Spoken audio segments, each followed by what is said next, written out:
வணக்கம் அன்பர்களே. அஸ்ட்ரோசிரி சேனல் வாயிலாக நான் உங்கள் அஸ்ட்ராலஜர் டாக்டர் சதீஷ்.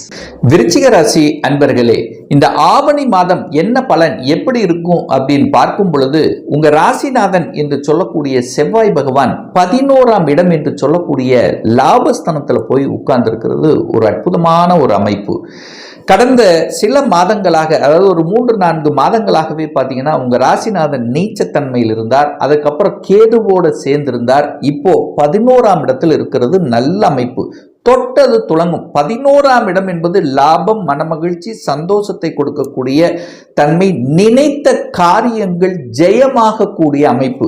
அப்போ நீங்க போய் 11ஆம் இடத்துல உட்கார்ந்துருக்கீங்க. நீங்க போய் ஜம்முன்னு 11ஆம் இடம் என்று சொல்லக்கூடிய லாபஸ்தானத்தில் அமர்ந்திருக்கின்ற காரணத்தால நினைத்த காரியங்கள் ஜெயமாகும். ஏற்கனவே செய்ய முடியாமல் தவித்துக் கொண்டிருந்தது விஷயங்கள் அத்தனையும் வெற்றி பெறக்கூடிய அமைப்புகள். கடன், நோய், எதிர்ப்பு, பகையை குறிக்கக்கூடியவனும் அதே செவ்வாய் தான். அந்த செவ்வாய் பகவான் தனக்கு 6ஆம் இடத்துல உட்கார்ந்துருக்கார். அப்போ கடன் விஷயத்துல கட்டிவிடலாம் என்கின்ற தன்னம்பிக்கை உணர்வை கொடுக்கும். கடன் எங்க கேட்டாலும் கிடைக்கும். இந்த காலகட்டம், இந்த ஆவணி மாதம் எங்க போய் நீங்க கடன் கேட்டீங்கனாலும் கடன் கிடைக்கும். கடனை கட்டிவிடலாம் என்கின்ற நம்பிக்கையும் உங்களுக்கு நிச்சயமாக வரும். அதே சமயத்தில் இந்த வம்பு வழக்கு சார்ந்த விஷயத்துல தீர்வு கொடுக்கக்கூடிய அமைப்பு. ஒரு பிரச்சனையே வேண்டாம், முடிச்சிடலாம், சொல்யூஷன் எடுக்கக்கூடிய அமைப்பு. அல்லது ஏற்கனவே ஒரு ஹெல்த்தால ஏதாவது ஒரு பாதிக்கப்பட்டு இருந்தவர்களுக்கெல்லாம் இப்போ குணமாகக்கூடிய அமைப்பு, அதிலிருந்து விடுதலை பெறக்கூடிய அமைப்புகள், சந்தர்ப்பங்கள் இந்த கோச்சார ரீதியாக நிச்சயமாக உண்டு அப்படின்னு எடுத்துக்குவேன். அல்லது ஒரு செக்கிங் ப்ராசஸாவது இருக்கும். ஒரு நல்ல டாக்டராவது அணுகக்கூடிய தன்மை, இதெல்லாமே சிறப்பு பெறக்கூடிய ஒரு நல்ல மாதம் அப்படின்னு சொல்லுவேன் இந்த ஆவணி மாதம். சரி, நீங்க சொல்றீங்க ரைட்டு, ஆனா கடன் இருந்துட்டே இருக்கு சார், கடன் தீர மாட்டேங்குது சார், ஏதாவது ஒரு ஹெல்த் பிரச்சனை இருந்து கொண்டே இருக்கிறது என்று இருக்கக்கூடிய விருச்சிக ராசி என்பவர்களுக்கு ஒரு தீர்வாக, ஒரு சொல்யூஷன் கொடுக்கக்கூடிய அமைப்பாக இந்த ஆவணி மாதம் பார்த்தீங்கன்னா உங்க ராசிநாதன் என்று சொல்லக்கூடிய அந்த செவ்வாய் பகவானுடைய பிறந்த நாள் வருகிறது. சார் எப்போ வருது? ஆவணி மாதம் 9ஆம் தேதி வருது. அதாவது 25/8/2020, அதாவது 25/8/2025 அன்னைக்கு பார்த்தீங்கன்னா, அதாவது திங்கட்கிழமை வரும். அன்னைக்கு தான் உங்கள் ராசிநாதனுடைய பர்த்டே, பிறந்த நாள். அன்றைய நாள் போய் நீங்கள் வழிபட்டீங்கன்னா உங்கள் பிரச்சனைகளுக்கு தீர்வு கிடைக்கும். நிச்சயமாக தீர்வு கிடைக்கும். எங்கே போய் வழிபடணும்? நவ கிரகத்தில் இருக்கக்கூடிய செவ்வாய் பகவான் சிகப்பு நிற வஸ்திரத்தை அணிவித்து 9 நெய்விளக்கு போட்டு நீங்கள் வழிபாடு எடுத்துக்கொண்டீர்கள் என்றால் நிச்சயமாக நடக்கும். இல்லை அப்படின்னா எந்த முருகன் உங்கள் ஊருக்கு பக்கத்தில் இருக்கக்கூடிய அன்றைக்கு முருகப்பெருமானை சென்று வழிபடுவதும் உங்களுக்கு சிறப்பு தான். சார், தனம் சார்ந்த விஷயம், குடும்பம் எப்படி சார் இருக்கும் அப்படின்னா 2ஆம் இடத்தை பார்க்கணும். இந்த 2ஆம் அதிபதி 8ல் போய் இருந்தாலும் 2ஆம் இடத்தை பார்த்து வலுப்படுத்துது. அப்போ குடும்பத்தை அமைத்து கொடுப்பதற்கான அத்தனை அம்சங்களும் இந்த காலகட்டம் சிறப்பு அப்படின்னு சொல்லுவேன். அப்போ குழந்தை பாக்கியம் இல்லாத தன்மையில் இருக்கின்றவர்கள் கூட இந்த காலகட்டம் உங்களுடைய முயற்சியால் குழந்தை பாக்கியம் கிடைக்கும். குழந்தைகளால் அனுகூலம், ஆதாயம் பெறக்கூடிய ஒரு நல்ல மாதம் இந்த ஆவணி மாதம். ஏன்னா 8ஆம் இடத்தில் இருந்தாலும் திடீர் அதிர்ஷ்ட வாய்ப்புகளை கொடுக்கும். எதை ட்ரீட்மெண்ட் எடுத்தோம், நிறைய இஷ்ட தெய்வங்களை வழிபாடு எடுத்தோம், நிறைய பரிகாரம் செய்தோம்.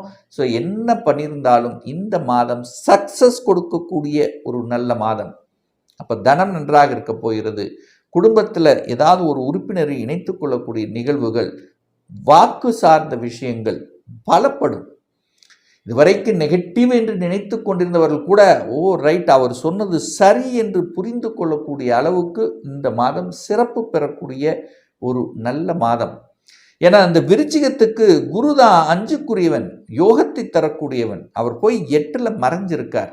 8ல் போய் மறைஞ்சிட்டாரே, வலியை கொடுக்குமா அப்படின்னு நீங்கள் நினச்சிங்க, இல்லை வலியை கொடுத்து கொண்டிருக்கு அப்படின்னு நீங்கள் நினச்சிங்கன்னா குரு பகவானுடைய பிறந்த நாள் வருது. எப்போ? இந்த ஆவணி மாதம் குரு பகவானுடைய பிறந்த நாள் வருகிறது. எப்போ வருது சார்? ஆவணி மாதம் 19ஆம் தேதி, அதாவது 4/9/2025 அன்று வியாழக்கிழமை அன்று குரு பகவானுடைய ஜெயந்தி. அந்த குரு பகவான் உங்க ராசிக்கு தனத்தை கொடுக்கக்கூடியவன், தனம் குடும்பம் வாக்கு ஸ்தானத்தின் அதிபதி. இதுல ஏதாவது ஒரு பிரச்சனை இருக்கா? 5 குழந்தை பாக்கியம் இல்லை, பூர்வீகத்துல பிரச்சனை. ஸோ இந்த மாதிரியான பிரச்சனை, பதவி கொடுக்காமல் தடைபட்டு கொண்டு இருக்கு. ஸோ இந்த மாதிரி இருக்கிறவங்க எல்லாம் நிச்சயமா அன்றைய தினம் குரு பகவான் வழிபாடு சிறப்பு. எங்க நவகிரகத்தில் இருக்கக்கூடிய குரு பகவானுக்கு மஞ்சள் நிற வஸ்திரத்தை அணிவித்து 3 நெய் விளக்கு, சுத்தமான நெய்யில 3 நெய் விளக்கு போட்டு உங்க மனசுல இருக்கக்கூடிய விஷயங்களை நீங்கள் பிரார்த்தனை செய்தீர்கள் என்றால் நிச்சயமாக பலிக்கும். அதுல எந்த மாற்று கருத்தும் கிடையாது. சார், திருமணம் சார்ந்த சுப காரியங்கள் இந்த மாதம் நடக்குமா அப்படின்னு கேட்டிங்கன்னா 7ஆம் இடத்தை பார்க்கணும். 7ஆம் அதிபதி யாரு அப்படின்னா சுக்கிரன். அவர் போய் 9ஆம் இடத்துல இருக்கார். இந்த மாத தொடக்கத்தில் 9ஆம் அதிபதி 7 இருக்கார். அப்போ பரிவர்த்தனை பெற்று இருக்கு, அதாவது சந்திரனும் சுக்கிரனும். அப்போ நிச்சயமாக இந்த காலகட்டத்தில் பார்த்தீங்கன்னா திருமண பாக்கியங்கள் நடக்கக்கூடிய ஒரு காலகட்டமாக இந்த ஆவணி மாதம் அமையும். அப்போ திருமணம் சுப காரியங்கள் உங்களுக்கோ உங்க குடும்ப உறுப்பினருக்கோ. ஏன்னா கடந்த மாதம் நீங்க பார்த்தீங்கன்னா சுக்கிரன் போய் 8ல் மறைஞ்சிருந்தார். அப்போ 7க்குரியவன் 8லனா அவர் ஒரு வழி கொடுக்கிறது, ஒரு தடை இருக்கு, ஒரு பிரச்சனை இருக்குன்னு அர்த்தம். ஆனால் இப்போ 9ஆம் இடத்துல போய் வந்து அமர்ந்துட்டாரே இந்த ஆவணி மாதம், அப்போ உங்களுக்கு ஒரு பாக்கியம் கிடைக்க போகுதே, நல்ல பாக்கியம் கிடைக்க போகுது. திருமண பாக்கியம், சந்தோஷம் தரக்கூடிய நிகழ்வுகள் இந்த மாதம் நீங்கள் எதிர்பார்க்கலாம். அதில் எந்த மாற்று கருத்தும் கிடையாது. நல்ல நல்ல சுப விஷயங்கள், கணவன் அல்லது மனைவி, கணவனுக்கு வேலை இல்லையா, மனைவிக்கு வேலை இல்லையா, வேலை கிடைக்கும். அப்போ நல்ல விஷயங்கள் நடக்கக்கூடிய ஒரு கூட்டுத்தொழிலை செய்யணும்னு ஆசை இருக்குது சார், நடக்குமா? நடக்கும். அதுக்கும் சிறந்த ஒரு காலகட்டம் அப்படின்னு எடுத்துக்கலாம். அதே சமயத்தில் சூரியன் பாருங்க இந்த மாதம் 10ஆம் இடத்தில் ஆட்சி பலத்தோட வலிமையா இருக்கார். அப்போ சூரியன் வலுப்பெறுகின்ற ஒரு மாதம். அப்போ அட்மினிஸ்ட்ரேஷன் நல்லா இருக்கும், தலைமை பண்பு சூப்பராக வரும், அதிகாரத்துக்கு செல்லக்கூடிய தன்மை, அரசாங்க வேலை கிடைக்கக்கூடிய அத்தனை அம்சங்களும் இந்த காலகட்டம் விருச்சிகத்துக்கு உண்டுன்னு சொல்லுவேன். ஏன்னா 10க்குரியவன் 10ஆம் இடத்திலேயே வலுப்பெற்று இருக்கார்.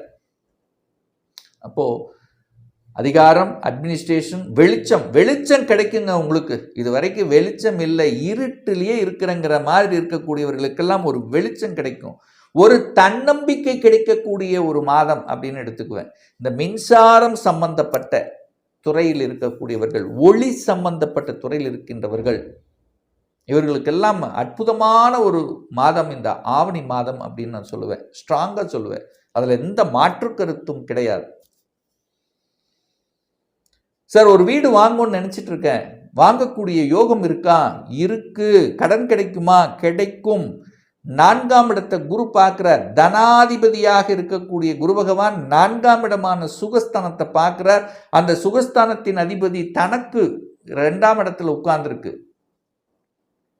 அப்போ வீடு வாங்கக்கூடிய யோகம் சிறப்பு பெறக்கூடிய ஒரு காலகட்டம் அப்படின்னு எடுத்துக்கலாம். இப்போ வீடு வாங்கலாம், இடம் வாங்கலாம். உங்கள் முயற்சி ஸ்தானத்தின் அதிபதி 3க்குரியவன் தனக்கும் 3ல் இருக்கிறது. அப்போ முயற்சியால் வெற்றி பெறுவீர்கள் அப்படின்னு அர்த்தம். அப்போ 9ஆம் இடமான பாக்கியஸ்தானத்தில் சுக்கிரனோட லாபாதிபதியான புதனும் இணைஞ்சிருக்கிறது, கூடுதல் பலம். அப்போ வெளிநாடு, வெளி மாநிலம், அந்நிய தேசம் இதெல்லாம் சென்று வரக்கூடிய யோகங்கள் சிறப்பு பெறும் இந்த காலகட்டம் அப்படின்னு நம்ம எடுத்துக்கலாம். சார், நீங்கள் வீடு வாங்குவீங்க, நிலம் வாங்குவீங்க, இதெல்லாம் சொல்கிறீங்க சார், ஆனால் ஒன்றும் நடக்கவே மாட்டேங்குது அப்படின்னு கூட நிறைய பேர் நினைக்கலாம். ஏன்னா உங்களுடைய தசாநாதன் புத்திநாதன் வச்சு அதனுடைய பலன் இருக்கும். பட் இருந்தாலும் இந்த மாதம் அந்த மாதிரியான தடைகள் இருக்கின்றவர்களுக்கெல்லாம் சனிதான் உங்களுக்கு ஒரு வீடு வாங்கி தரக்கூடிய அந்த அதிகாரத்தை படைத்தவர்.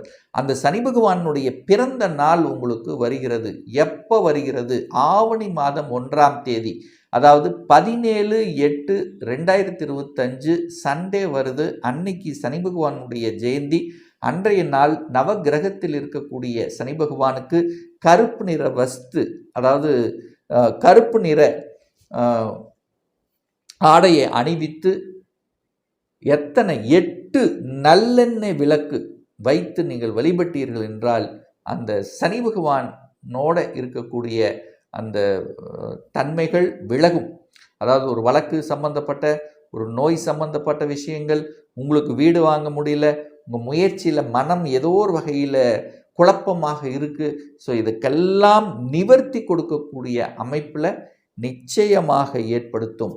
அப்போது இந்த காலகட்டம் பார்த்தீங்கன்னா நடக்காது அப்படின்னு நினச்சிட்டு இருக்கக்கூடிய சில விஷயங்கள் நிச்சயமாக நடந்தே தீரும். ஏன்னா சூரியன் ஆட்சி பலத்தோட வலிமையாக இருக்கார். பாக்கியஸ்தானத்தில் 2 கிரகங்கள் புதனும் சுக்கிரனும் இணைந்து இருக்கிறது கூடுதல் பலம். 4ஆம் இடத்தை சுகஸ்தானத்தை குரு பார்க்குறார், 2ஆம் இடத்தை குரு பார்க்குறார், வெளிநாட்டு அமைப்பு இருக்குது. ஸோ இந்த மாதிரி நல்ல விஷயங்கள் நடக்கும். நடக்கலைன்னு நினச்சிட்டு இருக்கக்கூடிய ஏதாவது ஒன்று உங்களுக்கு நடந்து உற்சாகத்தை தரக்கூடிய ஒரு நல்ல மாதமாக இந்த ஆவணி மாதம் அமையப்பெறும் விருச்சிக ராசி அன்பர்களுக்கு